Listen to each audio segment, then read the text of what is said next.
ভোলার চরফ্যাশনে দক্ষিণ আইচায় ভারতে মুসলিম নিধন, ভারত কর্তৃক বাংলাদেশে আগ্রাসনের প্রতিবাদে গণমিছিল করা হয়েছে। রোববার সন্ধ্যায় উপজেলার দক্ষিণ আইচা থানা সদরে জাতীয়তাবাদী যুবদলের কেন্দ্রীয় সাধারণ সম্পাদক নুরুল ইসলাম নয়নের পক্ষে প্রতিবাদ ও গণমিছিল করেন দক্ষিণ আইচা থানার নুরুল ইসলাম নয়ন অনুসারী বিএনপি। এই সময় দক্ষিণ আইচা থানার নয়ন অনুসারী বিএনপির নেতা সিরাজুল ইসলাম সবুজ খান ও চর মানিকা ইউনিয়ন বিএনপির সাংগঠনিক সম্পাদক আবু তাহের বক্তব্য রাখেন। বক্তারা বলেন, ছাত্র জনতার আন্দোলনের মুখে পড়ে ৫ আগস্ট অবৈধ সরকার শেখ হাসিনা ভারতে পালিয়েছে।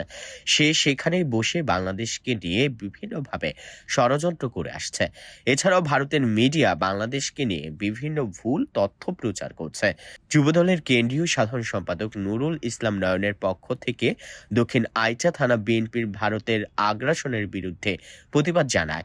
এ সময় প্রতিবাদ ও গণমিছিলে দক্ষিণ আইচা থানার নয়ন অনুসারী বিএনপির অঙ্গ সংগঠনের নেতাকর্মী সহ বিভিন্ন ইউনিয়নের বিএনপির বেশ কয়েক হাজার নেতাকর্মীরা অংশগ্রহণ করে।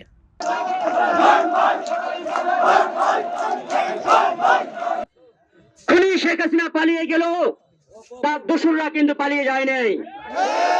বাংলার আনাচে কানাচে গাপটি মেরে থাকে, সরকার পতনে নানান ষড়যন্ত্র করতেছে।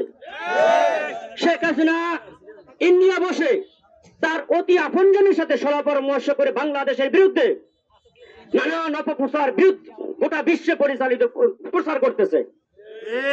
এমনকি কলকাতাতে বাংলাদেশ হাই কমিশন আক্রমণ করে আমাদের জাতীয় পতাকা পুড়িয়ে তোলা হয়েছে। আমরা সেই জাতীয় পতাকাকে সম্মানিত করতে আজকে আবার প্রদর্শন করেছি। বন্ধুরা,